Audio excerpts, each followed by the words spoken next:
In today's video, I'm going to teach you how to use Grok 3 AI. Mastering this process will help you harness the power of advanced language models for your projects, whether they're for personal use or business applications. Let's dive right in. To get started, open your preferred web browser and head over to the Grok web interface.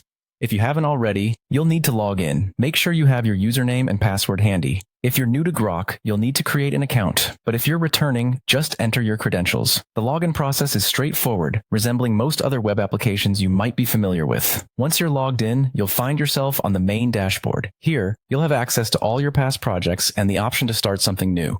Look for a button or link labeled Create New Chat or something similar. This is where we'll initiate our work with Grok 3. Simply click to launch a fresh conversation. This area is purposefully minimalistic to ensure you can focus solely on crafting effective prompts and analyzing your outputs. Now comes an important step, selecting the Grok 3 model.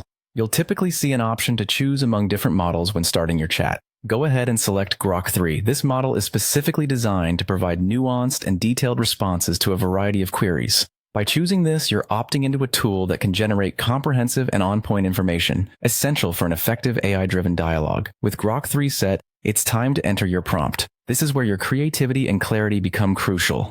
Consider what you want to achieve and be specific with your question or directive. The clarity of your prompt will directly influence the quality of the response. Whether you're looking for factual information, creative story ideas, or a translation task, make sure to articulate everything clearly so the AI can give you the best possible output. Once you've input your prompt, the next screen will display the output generated by Grok 3. This is where you can gauge how well the model has performed the task. It's common to spend some time here reviewing the provided output. Read through it carefully and see if it meets your needs. If it doesn't, you might need to refine your prompt or try entering it from a slightly different angle. This refinement process is a crucial part of working with AI models, allowing you to reach the precise outcome you're aiming for.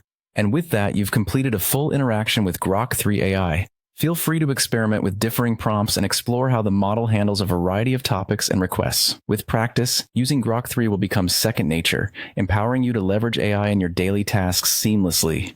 Thank you for watching, and I hope this guide helps you make the most of Grok 3 AI.